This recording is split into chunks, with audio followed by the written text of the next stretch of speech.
Nous sommes le vendredi 13.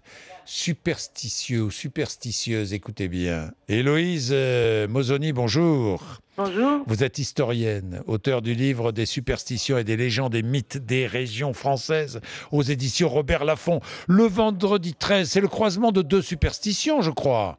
Absolument, c'est la superstition sur le vendredi Oui, qui fait référence à la mort du Christ bien sûr. Oui. et qui était autrefois aussi le jour des pendus, donc qui avait déjà une connotation un peu mortifère.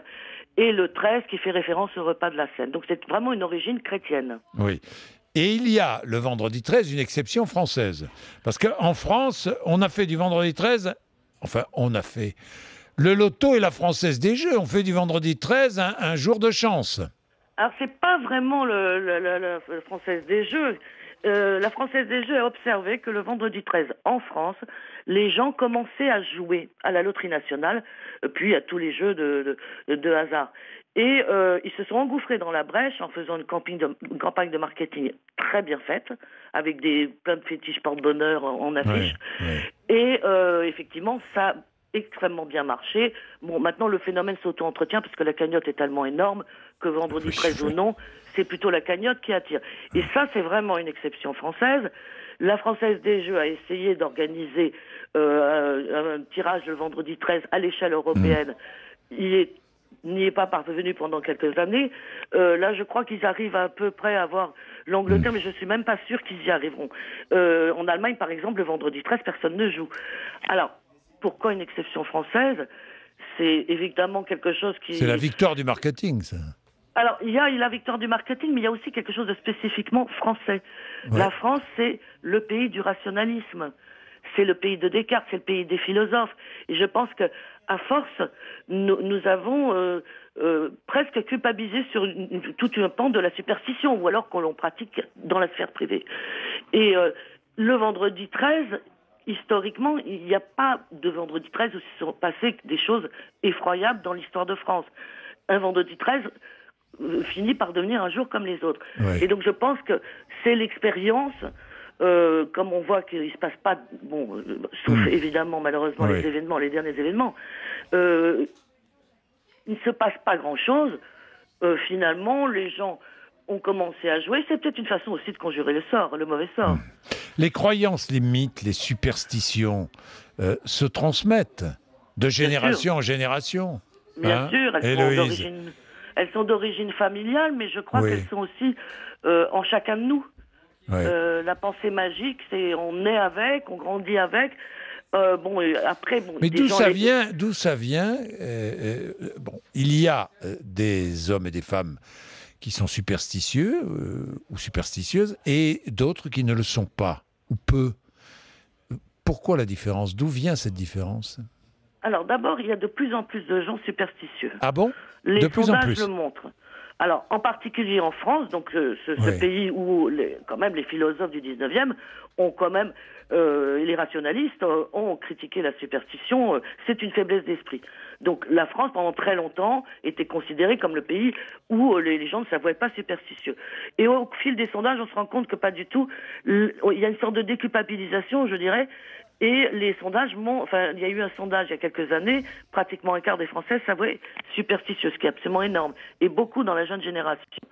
Alors, je pense qu'il y a des gens qui sont superstitieux par expérience, parce qu'ils ont envie de croire, parce que la superstition, évidemment, c'est historiquement l'ignorance et la peur. L'ignorance, il y a le progrès de la médecine, le progrès des sciences.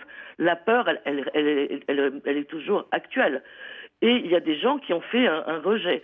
Maintenant, un superstitieux peut être un superstitieux qui s'ignore. C'est encore autre chose. Vous pouvez ne pas être superstitieux et vous rendre compte, par exemple, que vous avez un stylo porte-bonheur, mais vous n'en avez pas forcément conscience.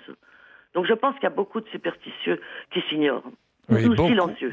Oui, des superstitieux silencieux. Est-ce que c'est une faiblesse, la superstition? Alors, une faiblesse. Est-ce que ça montre un caractère faible quand on est superstitieux Moi, j'ai le sentiment, bon, évidemment, elle doit aller avec quand même un côté rationnel. Oui. La personne qui s'enferme complètement dans la superstition, Oui. bien sûr, ça c'est terrible, parce que c'est invivable pour elle-même et pour les autres. Mais je pense qu'on peut avoir à la fois un esprit rationnel pratiquer certaines superstitions avec l'esprit critique. À partir du moment où il y a l'esprit critique, la superstition n'est pas forcément une faiblesse. Elle peut être aussi un moyen pour une personne de se sentir protégée par un gris-gris quelconque, et dans la mesure où la personne se sent protégée, elle a plus confiance en elle, et là, ça devient plutôt une force. Quelles sont les superstitions les plus classiques, les plus rencontrées? Alors, bon, le vendredi 13, c'en est une. Le chat noir, l'échelle sous laquelle on ne passe pas, ces superstitions-là. Quelle est l'origine du chat noir, d'ailleurs? Ah ben, le chat noir, parce que le chat a toujours été considéré comme compagnon de la sorcière. C'est lié aussi au caractère de l'animal. Hein. Ouais.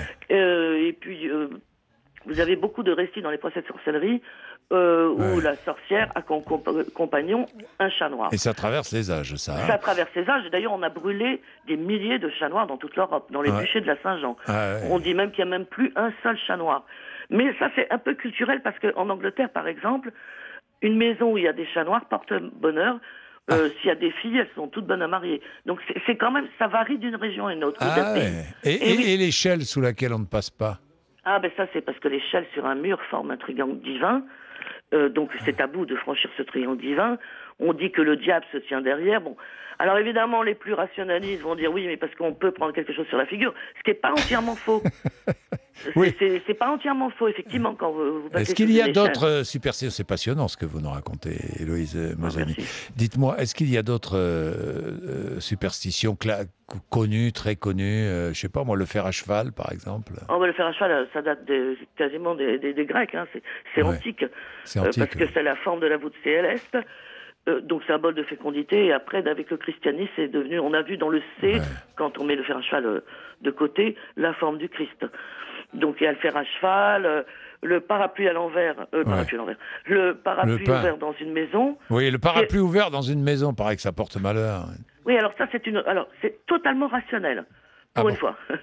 C'est simplement parce que les premiers parapluies avaient une armature tellement rigide et un fonctionnement un peu difficile que quand on ouvrait le parapluie, les baleines s'ouvraient trop rapidement et effectivement pouvaient blesser. Donc on disait n'ouvrez pas un parapluie, c'est dangereux. Mais en fait, quand vous dites ça porte malheur, les gens, c'est une menace qui nous interpelle beaucoup plus. Oui. Et dites-moi. Le pain à l'envers. Ah ben c'est parce qu'autrefois le boulanger mettait le pain du bourreau à l'envers pour le reconnaître. Et comme le bourreau était un personnage un peu sulfureux, entouré de magie, on ne voulait pas avoir le pain du bourreau. Il y a aussi le sel aussi qu'on utilise. J'ai des quantités. Il y a beaucoup, la pâte de lapin. Il y a, enfin bon, ça. Non, mais c'est vrai. Il y en a des superstitions, des quantités. Il y en a des milliers, et il y a des superstitions beaucoup plus contemporaines. Ouais. Par exemple, moi j'ai recensé une superstition sur l'ascenseur. Si vous êtes coincé dans un ascenseur, ça concerne la carrière. Alors ça dépend. Après, si vous êtes obligé de redescendre ou de remonter, c'est soit une rétrogradation, soit une promotion. Il y a des superstitions sur le chewing-gum. En Angleterre, notamment, ils ont essayé de lancer un lucky chewing-gum. Le chewing-gum porte-bonheur. Donc vous avez beaucoup de superstitions comme ça qui apparaissent, qui sont nouvelles.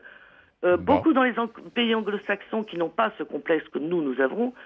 Qui pratique beaucoup la superstition. Bon, c'est passionnant. Héloïse Mosani, merci.